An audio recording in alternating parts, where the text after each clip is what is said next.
नमस्कार। नवरात्रों के चौथे दिन देवी शैलपुत्री, देवी ब्रह्मचारिणी, देवी चंद्रघंटा के बाद देवी कूष्मांडा की साधना की जाती है, उनको प्रसन्न किया जाता है। देवी कूष्मांडा, जैसा कि नाम से ही स्पष्ट होता है, कु मतलब एक छोटी सी, मध्यम सी, ऊष्मा अर्थात गर्मी, ऊर्जा, हीट, अंडा अर्थात एग, या कहें कि कॉस्मिक अंडा, जिसको सेने से इस सारे ब्रह्मांड को सृजन किया गया, उत्पन्न किया गया। इसीलिए कूष्मांडा देवी के लिए कहा जाता है कि उन्होंने अपनी हंसी से, अपनी प्रसन्नता से ही इस सारे संसार की, ब्रह्मांड की रचना कर दी। अब आप वास्तव में देखें तो जो हमारा हार्ट है, हृदय है, वो अनाहत चक्र के स्थान पर है और उसमें एक छोटी सी ऊष्मा होती है जिसको पेस सेटर भी कहते हैं, और उसके माध्यम से लगातार हार्ट अपने आप में पल्स करता है, और जो वो पल्स करता है तो उससे वो पूरे शरीर को ब्लड सप्लाई करता है और पूरे शरीर में जीवंतता के लक्षणों को स्पष्ट करने में मदद करता है। सारे अंगों को साफ करके लेके आता है और सारे अंगों में एक नवीन ऊर्जा का संचार करता है। तो इस प्रकार से हमारा सारा ब्रह्मांड, ये सारा संसार जिसको हम अपना शरीर कहें, वो एक प्रकार से देवी कूष्मांडा के प्रभाव से अपने आप में सृजन होता है, अपने आप में सस्टेन करता है।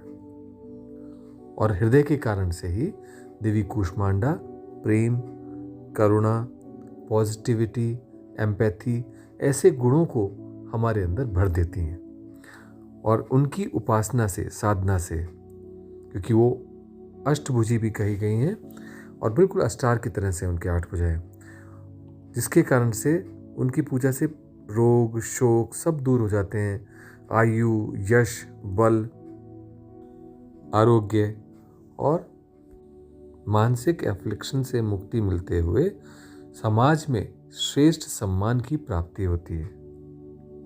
वास्तव में देवी कूष्मांडा वो प्रकाश और वो ऊष्मा को प्रदान करती हैं जिसके माध्यम से हम अपने जीवन के सभी कर्मों को प्योरीफाई कर सकते हैं, और एक प्रकार से हम अपने आप में वो उस स्तर पर, शुद्धता के उस स्तर पर पहुंच सकते हैं जहां से अगली छलांग हम विशुद्ध तत्व की ओर कर सकें। देवी के विषय में बहुत कुछ कहा गया, बहुत कुछ स्पष्ट किया गया कि जब उन्होंने इस सारे संसार की, ब्रह्मांड की रचना करी तो सबसे पहले उनकी बाईं आंख से महाकाली, थर्ड आई से लक्ष्मी, महालक्ष्मी, और राइट आई से महासरस्वती की उत्पत्ति हुई। त्रिकोण बना, तीनों देवता और तीनों देवियों की प्राप्ति हुई संसार को, और उस प्रकार से धीरे धीरे करते करते पूरा संसार ही क्रिएट हो गया। तो ऐसी देवी कूष्मांडा को जब हम पूजन करते हैं और अपने अंदर उन सभी पॉजिटिविटीज़ को भरते हैं, तो उसके लिए हम किस प्रकार साधना करें, इसको भी जान लेना आवश्यक होगा। तो देवी कूष्मांडा की साधना करने के लिए आप अपना आसन बिछाएं, नॉर्थ ईस्ट यानी ईशान कोण की ओर अपना मुख करके बैठें। कुछ सांसों को शिथिल करें, शांत होने के लिए छोड़ दें उनको, तो आपकी श्वास प्रश्वास नेचुरल गति से बहने लगेगी। और ऐसे में जैसे ही ऐसा अनुभव हो तो आप कुछ सांसों को लेते समय सो और छोड़ते समय हम की भावना के साथ प्रयास करें। सो हम का जप होने दें। ये साइक्लिकल है और इसको जहाँ आप घूमता जाएगा, सो के बाद हम के बाद सो के बाद हम के बाद सो, और इस प्रकार से करते हुए श्वास प्रश्वास को आते जाते देखते जाएं सो हम के साथ। ऐसा कम से कम 5 से 10 सांस अवश्य करें ताकि वो सोहम की भावना आपके अंदर स्थिर हो सके। और इसके बाद जब वो स्थिर हो जाती है तो अपने हृदय के जस्ट पीछे रीढ़ में अनाहत चक्र का स्थान है, एक ऐसा कमल जिसकी 12 पत्तियां हैं। बस इतना सा ही सफिशिएंट है आपको समझने के लिए कि उस 12 पत्तियों वाला कमल वहाँ देखना है और सो के माध्यम से श्वास वहाँ तक लेके जानी है और हम के माध्यम से वहाँ से श्वास को शरीर से बाहर कर देना है। अब आप जब इस प्रकार से करते जाएंगे तो नित्य करने के बाद लगभग 5 से 7 मिनट 10 मिनट जो भी आपको प्रयास करना है इसका प्रयास कीजिए। तो वहाँ पर ऊष्मा ऊर्जा बढ़ जाएगी, प्रकाश बढ़ जाएगा, प्रेम आपके अंदर बढ़ने लगेगा, करुणा बढ़ने लगेगी, आपके अंदर पॉजिटिव वाइब्स बहुत बढ़ने लगेंगी।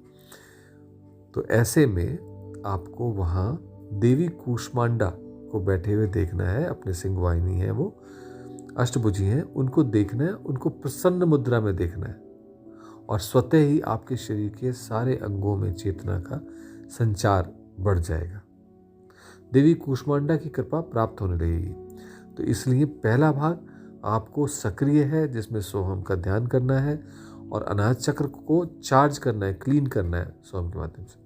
और उसके बाद जब आप इसे जो भी आपका संकल्प हो 10 मिनट 5 मिनट 15 मिनट उसे करने के बाद फिर आपको बस देवी को देखना है, उन्हें प्रसन्न होते हुए देखना है और शांति से बैठे रहना है। अपनी तरफ से सक्रिय नहीं रहना है, सब कुछ वो अपने आप ही उस ऊर्जा को सेटल कर देती है।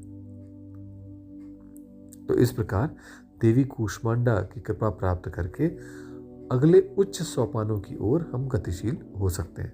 तो आज के लिए इतना ही। अब इस प्रयोग को करके आप अनुभव कीजिए। नमस्कार।